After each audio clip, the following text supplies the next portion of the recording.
Fog Entertainment back again with another video, and today we're going to be ranking every single death in Fear the Walking Dead Season 2. Now, when we come to this, we go through it, we go through Wikipedia or, any other news websites. We gather the information we need, write down pretty much every character that died, and we give you a list. But the problem is, Fear the Walking Dead is awful. It's ass.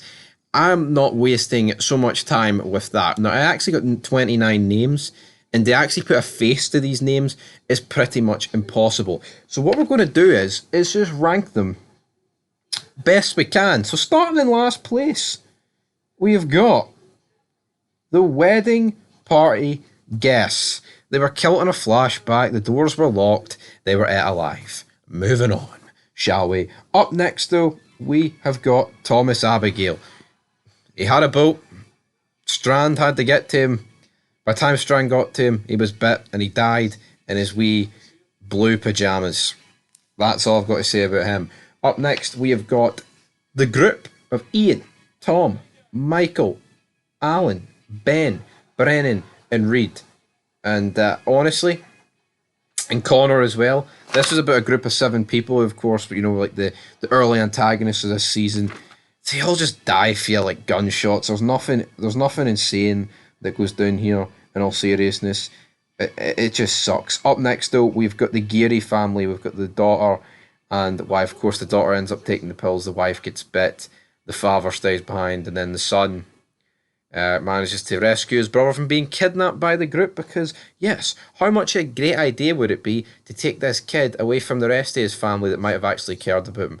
Imagine thinking they were doing the right thing. Oh, no, we're not going to let you keep your brother, we're going to let you just sit there. What a fucking disgraceful decision that would have been if the group actually went through it, man. Honestly, disgraceful. Up next, we have got the Diaz brothers. These guys were just a casualty of war, weren't they? Later on in the season, not much spectacular shit going on there as I mark them off. Up next, we've got Miguel. He was luckily standing on the Abigail and he gets shot. Not much to say about it. It's like one of those deaths that was just a bit bland, wasn't it? Vasquez. There's a guy that got shot amongst all that as well. Up next, though, we have got George. A poor death, wasn't it? At the end of the day, if we're being honest. Gally. Now, this guy just got like shivved in the neck by Daniel, who was sitting downstairs, captured. Not really doing an awful lot, was he? If we're being brutally honest in the matter. Up next, though, we have got Celia, who, of course, was the mother of Thomas, Abigail. Madison padlocks her in, essentially just gets her killed. Pretty brutal from Madison, just to actually go ahead and do this, to say in the least, to be honest. 19th place, I'm going to give it to James McAllister, of course. He gets shot in the leg and he's not really well enough to move yet. The group want to move, but he's not really able to move because he's in so much pain. And then you've got Travis, who actually can't believe that this group of boys is actually going to kill their friend because he's not able to move. Because they made a pact that they would kill one another if they weren't fit for this world. Seriously? Like, honestly, is that what we're going for here? Like, the guy's got shot, he's not exactly healed up yet, and these guys are just going to shoot him. To me, that is absolutely surreal and fucking bananas. Bananarama. Crazy levels here, honestly, man. Absolutely insane that they actually killed this guy. It was a bit of a shock, but it was silly, man. It was incredibly stupid. Up next, though, we've got Ronaldo. He gets bit. He thinks, I've been bit before, I won't die. Of course he'll die. It's not going to work like that. He's going to die. It just has to happen. We then have a bunch of other jobbers. We've got Marco Rodriguez, Antonio Reyes, Romario, and Alejandro Nunez. All died in very similar ways, so we're just going to include them all as one big batch here.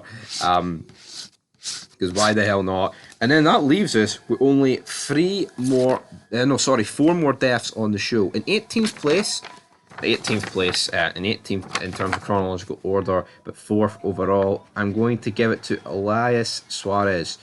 He was the farmer. Of course, his family were buried outside. He was last around it, and they end up getting dropped here. Pretty big moment, because it's showing you what these kids were seriously capable of. to be fair, in that regard. Into third place, though, we have got Chris. Chris. His death was explained in flashbacks. It was unique. And it was a big, massive car crash, broken leg, and then he ended up getting shot by Derek and Brandon. And the biggest death of the season for obvious reasons. So that's where this is going to come in here.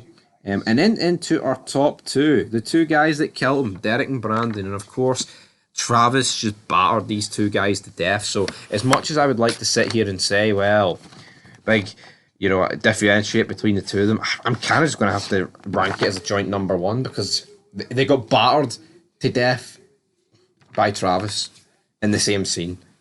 And it was by far, it pretty much saved, I didn't save the season because I thought the season was awful, but that scene for me is the best scene of Fear the Walking Dead. So that's what I'm going to say, guys. But anyway, leave your thoughts down below. That's it for Fear the Walking Dead deaths. Until next time, peace.